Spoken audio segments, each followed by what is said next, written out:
Hello. I know it's been a while since I made one of these, but I did a video for Women in Translation Month talking about all the books that I was going to read in that month. Oh my god, can you shut up? Sorry, birds.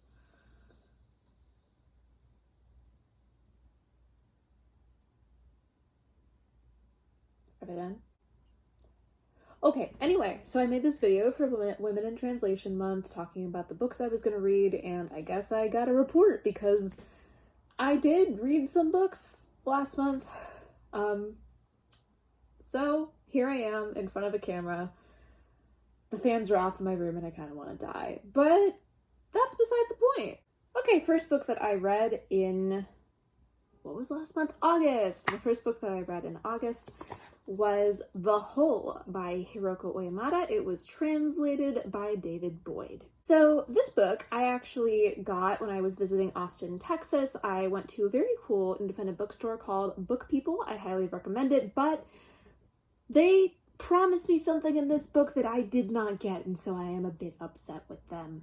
I got this at a blind date with a book, and if you don't know what that is, it's this very fun service in which people will wrap up books in brown paper and then write on them, this is what this book is about, but you can't actually see the cover, and then you pick it based on that. Blind Date with a Book is actually how I found the Grisha trilogy way back when, and now I've read almost all of Leigh Bardugo's books. This book, however, said it was going to be like Alice in Wonderland, and it kind of was. I was expecting wordplay, whimsical characters, humor, but what I got was more of just like sort of the eerie weirdness of being in another place, which I get is part of that book originally, but I was not in love with this execution. Ow. What is this with my back? I hate being reminded that I'm almost old enough that I can't check the 18 to 24 box on forums anymore. Ugh. This book is a pretty simple plot. It is a woman named Asa, or Asa, I think it's Asa, who moves with her husband to his hometown because he gets a new job that's like located there. She has to give up her own job and move with him. She's not too upset about that, but she's from the city and he lives in a pretty small town. Actually, almost isn't even a town. It's like this rural area. She finds it hard to fit in. Her in-laws are all over the place, making her feel weird. And then all of a sudden she falls into this hole. She's chasing this creature that she sees in her yard and follows it into the hole, then climbs out.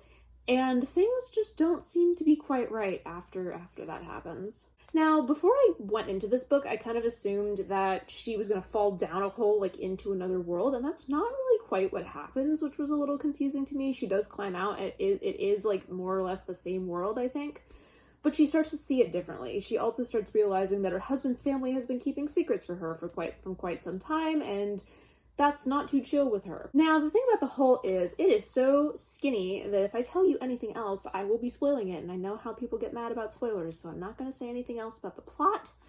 However, I will say that unfortunately, I only rated this like 2 stars, I think. I think the worst quality of it was its length. There just wasn't any time for any of the characters to develop. Also, the impact of the husband's family secrets was just not very strong to me, just because we only know about them for like 30 pages and then we're done.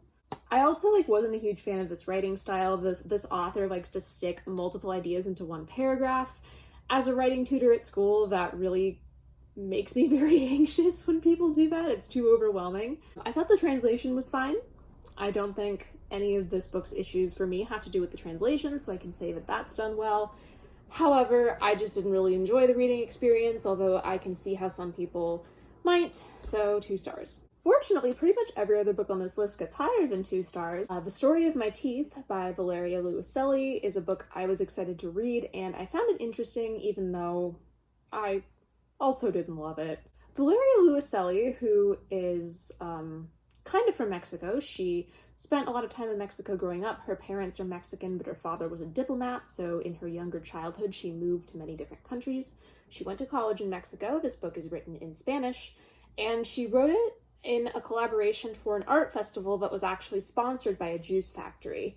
And she wanted to make a piece of art that the factory workers were part of and that they could collaborate with, and she interviewed them to get some like input on this novel, and I think also like let them hear sections of the novel as well as she was working on it, which is a very cool way to write it. The story is about a Mexican laborer in a factory who starts to sell his own teeth and make up stories about who they might have belonged to. I thought the writing was it was ironic but still somewhat sympathetic, so I did enjoy reading the writing. I thought that the book worked better as sort of a critique or like an expose of sort of factory life and what that is like and what that can be like rather than a book.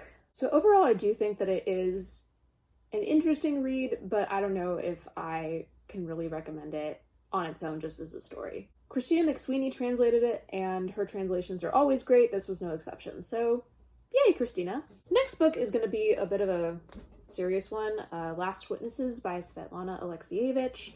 It was translated into English by Richard Pevear and Larissa Volokhonsky, who recently, like 10 years ago, but they translated War and Peace, and people really liked their translation. They've been doing a lot of Russian to English stuff since. Svetlana Alexievich won the Nobel Prize a few years ago, and she's known for she's almost like a very somber sort of Humans of New York situation. She compiles the stories of people who have lived through national tragedies. She wrote a book about Chernobyl. She has written this book about the experiences of children during World War II. So as a result, this is going to be a very like emotionally difficult book to get through. And if you're not feeling that right now, I would say either skip this part of the video or maybe just skip it.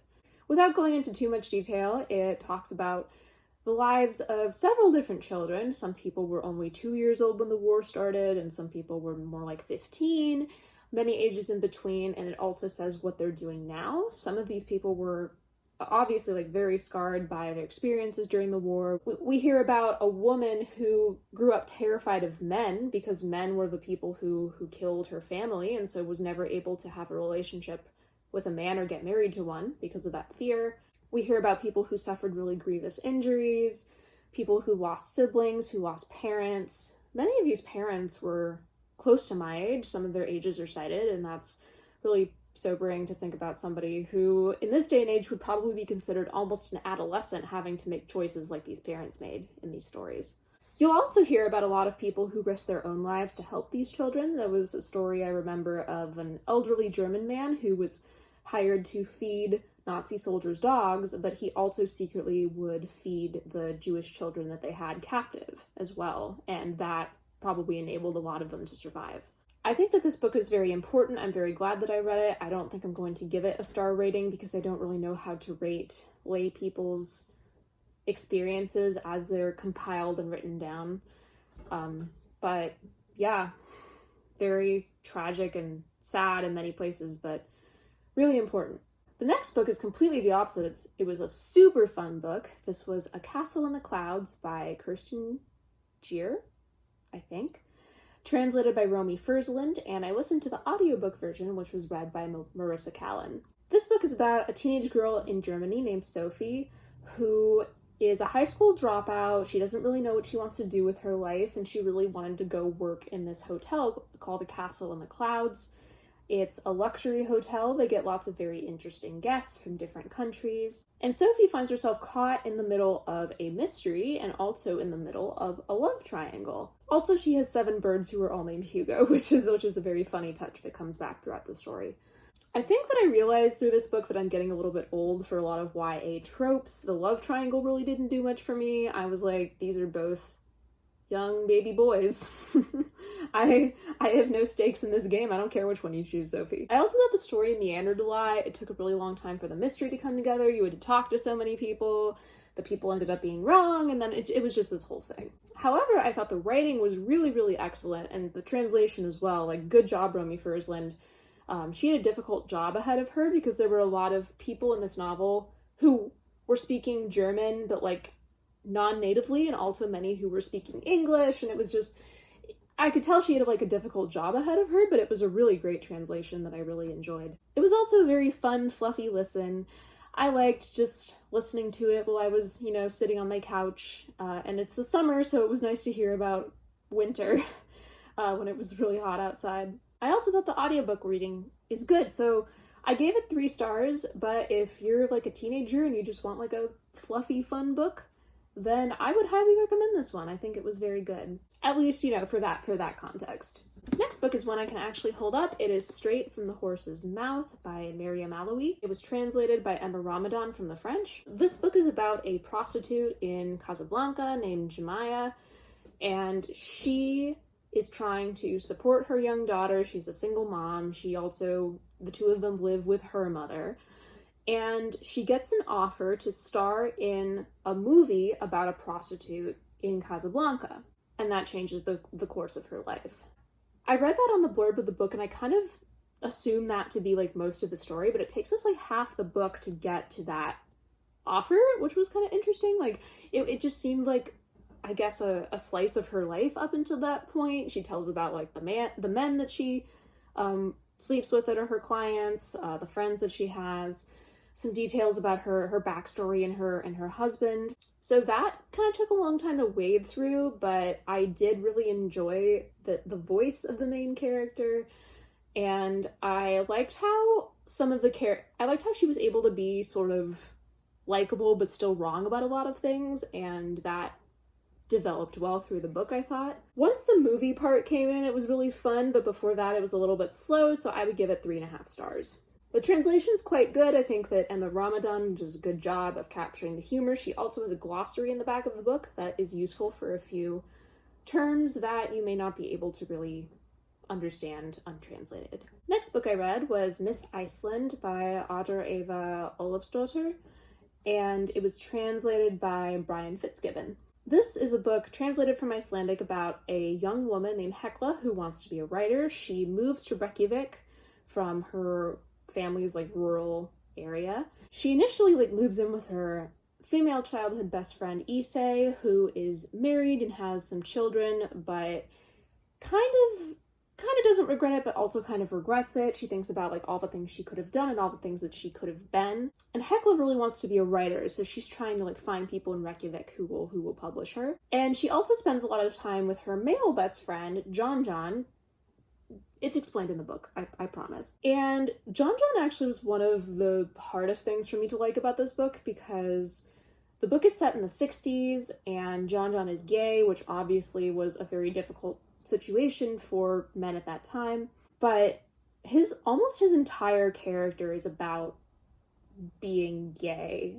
Just about everything that he talks about, everything that anyone talks about in relation to him is somehow brought back to him being gay, and I thought that was kind of antithetical to what the book was trying to say, because I feel like the book was trying to suggest that being gay was more than being gay.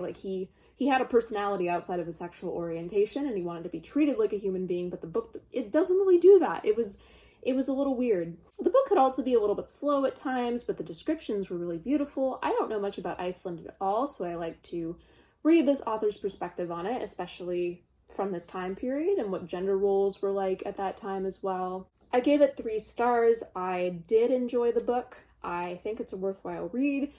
I don't know that it is particularly memorable to me. I'm kind of struggling. It's been a month since I read it, and I'm trying to remember what happened in it at this point. I really should learn to do these wrap-ups a little bit earlier, maybe. But yeah, I enjoyed it.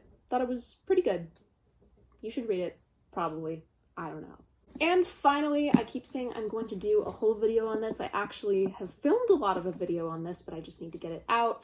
Potentially, by the time you see this, it will be out, but Emily Wilson's English translation of the Odyssey. I honestly don't know what to say about this book that hasn't already been said, because so many people have had so much to say about it. It's the first English translation of the Odyssey by a woman in ever, which is kind of wild. There was a lot that I liked about it. I thought that Emily Wilson makes some interesting choices, especially in terms of describing women. I think that she takes a much more neutral approach to a lot of things that women do in this book than perhaps some male translators have. They've been very, I guess victim blaming might be the right word, to a lot of these women in the past. I'm going to talk in depth about some things that I noticed about this translation in my video specifically about this book. So keep an eye out for that. And yeah, there it is, my Women in Translation Month book wrap-up. Did you read books in translation for Women in Translation Month? And if so, let me know what they were in the comments. I'm still trying to figure out when/how to film videos now that my grad school is back in person, and I'm really struggling to sort of get all of that stuff straight, but hopefully this is the sign of more regular output from me, because what could make your day better than a video from me, right? That's all she wrote/filmed for today, so hopefully we'll see you next time. Bye.